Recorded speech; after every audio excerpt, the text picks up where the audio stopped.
Gaya ninyo, naririnig ko rin yung mga sinasabi ni Maharlika. In fact, si Maharlika, nagulat ako na panay ang banat niya sa mag-asawa dahil nga dito sa pulburon. No? So lahat naman ng tao pwede magkaroon ng opinion, pero sa tingin ko naman, palibasa sinasabi ni Maharlika, hindi naman dapat paniwalaan. So ako, nanindigan pa rin ako na basta kakilala ko si PBBM, tingin ko mabuti naman ang kanyang pagkatao. Pero syempre, nasa likod ng isipan ko, si Maharlika matagal ng supporter talaga ng mga Marcoses. Yan talaga ang loyalist. At saka nung ako spokes, nag-i-interview siya sa akin, ang alam ko talaga ang loyalty niya sa mga Marcoses. Pangalawa lang ang loyalty niya sa mga Duterte. Nakakagulat na all of a sudden, si Maharlika ang nangunguna pa dun sa pagbintang na gumagamit ang pulburon, hindi lang si PBBM, kundi si First Lady rin. Ang problema po ngayon, hindi lang si Maharlika nagsasalita. Meron na pong lumabas na dating sundalo na PMAer at kumpirmadong PMAer naman, yung parang Clemente ang pangalan, abay sila ngayon nagsasalita na rin ng withdrawal of support dahil nga daw po sa paggamit ng pulburon. Lilinawin ko po, wala akong personal ng pagkakaalam kung gumagamit o hindi ng pulburon si PBBM o si Lam. Pangalawa, kung gumamit man sa mga nakalipas na panahon si PBBM ng pulburon, wala rin akong pakialam. Bakit? Si Prince Harry nga, sa libro niya, umamin siya na gumamit din siya ng coke. Alam niyo kasi yung buhay mayaman, parang lalo na kapag nag-boarding school sa England, parang tanggap na yan, nakabahagi nila ng buhay. Hindi dapat, pero dapat tinatanggap na rin. Wala akong pakialam. Pero syempre, ibang usapan na yan, kapag presidente, ay di umano, ay gumagamit pa rin ng pulburon. Ulitin ko po hindi ako naniniwala. Wala akong sapat na impormasyon. Pero ang sasabihin ko lang, kung sakaling may katotohanan yan, ano ang implikasyon yan sa pagiging presidente? Ang paggamit ng coke ay pinagbabawal. Labag sa batas. Pinarurusahan po ang gumagamit, pinarurusahan ang nagtutulak. Mas mabigat ang parusa sa mga nagtutulak kaysa sa gumagamit kasi biktima nga ang gumagamit. Now, alam naman natin ang presidente, siya yung chief executioner ng batas. Siya yung nagpapatupad ng batas.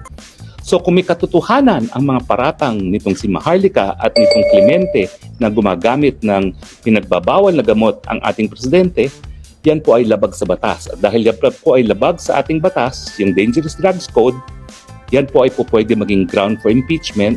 Anong basihan? Betrayal of public trust. Alam niyo po itong betrayal of public trust. Kaya po sinama yan sa Amerika at dito sa Pilipinas. Gaya-gaya lang naman tayo sa Amerika talaga. Yan po ay yung kahit anong ground na hindi expressly enumerated na dahilan para sa pagkakatanggal through impeachment, pero po pwede maging dahilan. At kaya po yan may betrayal of public trust kasi nga ang tiwalang ng taong bayan, siya ay magpapatupad ng batas. Hindi siya ang lalabag ng batas. Pero ulitin ko po hindi pa ako naniniwala na gumagamit ng droga si PBBM or si Lam. Sabi-sabi lang yan. Ang sa akin lang, kung may katotohanan, abay, yan po ay isang ground for impeachment para matanggal ang isang nakaupong presidente. Kasi saan ka naman nakakita na ang presidente na dapat nagpapatupad ng batas, lalong-lalo na mga batas sa pinagbabawal na droga, ay gumagamit. So impeachable offense po yan, betrayal of public trust. Sa ating saligang batas, may bagong probisyon. Ang bagong probisyon ay yung karapatan ng taong bayan sa impormasyon sa mga bagay-bagay na nakakaapekto sa kanila. The right of the people to information on matters affecting their lives. So tingin ko po, kapag ang isang presidente ay pinagbibintangan na gumagamit ng droga, abay, may pakailaman publiko.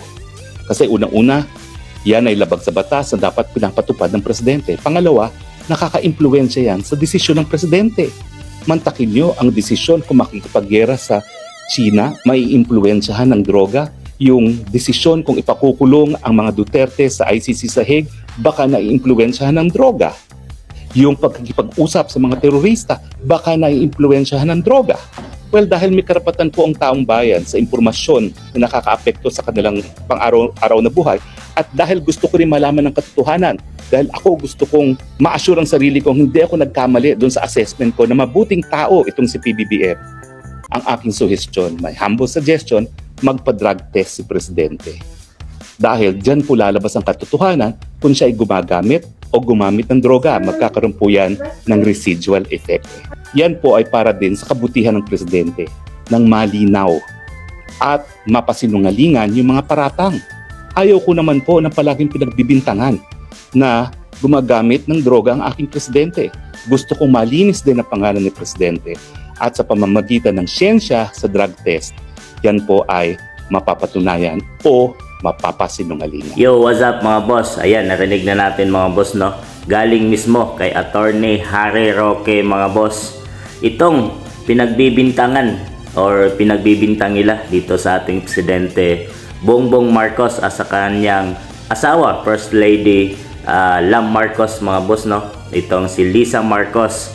Nagmula nga ang lahat na yan mga boss, no? Nang matagal na itong isiniwalat at ibinalita dyan nga sa channel nitong si Maharlika, isang vlogger mga boss, no? At yun nga ang kanyang paratang at galit na galit siya dito sa mga Marcoses, lalo na dito kay PBBM. Unang-una nga dyan mga boss, no, ay pinaratangan niya na gumagamit ng pulburon itong ating presidente ng ating bansang Pilipinas. So mahirap na paratang ito mga boss at talagang lakas loob na ibinunyag ito ni Maharlika mga boss, at pati na rin yung mga PMAers mga boss ay sumuporta na dito sa usaping ito mga boss. At dyan nga ang nakakabahala mga boss, no, ay wala pa namang napatunayan, ay sabi nga nito ni Attorney Harry Roque mga boss, no, na para mga linaw ang isyong ito tungkol nga sa ating presidente ng Pilipinas na si PBBM ay magpa-drug test siya mga boss, no, at para malinis yung kanyang pangalan na kumakalat na ngayon mga boss, at hindi lang sa mga balita at pati na sa mga social media mga boss. At mahirap yan dahil ang pinakamataas na tao sa ating bansa ay ang presidente ng Pilipinas na si PBBM mga boss. At ito, napakahirap na akusasyon ito na ibinato ni Maharlika mga boss, no, at hindi lang yan siguro sa mga kalaban ng politika ni PBBM mga boss. Biruin mo naman ng ating presidente ay pinaratangan nila na gumagamit ng pulburon mga boss.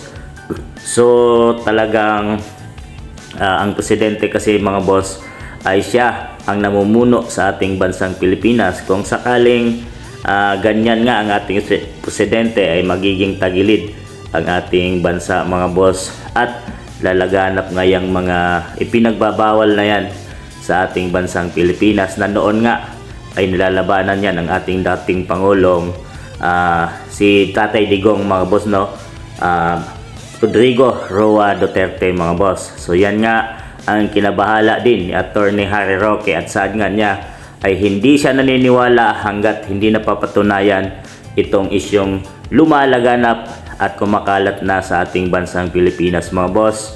At sana nga ay matapos at matuldukan na ito at papatunayan nga ni PBBM na malinis ang kanyang pangalan, at dahil siya nga ang tinitingala at namamahala sa ating bansang Pilipinas. So yan ang ating antabayanan mga boss tungkol sa mabigat na usaping ito sa ating bansang Pilipinas, lalo na dito sa mag-asawang PBBM at First Lady Lisa Marcos mga boss. Sa inyong palagay mga boss, so ano ang inyong panayam or ano ang inyong opinion tungkol sa usaping ito dito nga sa ating mahal na Pangulong PBBM?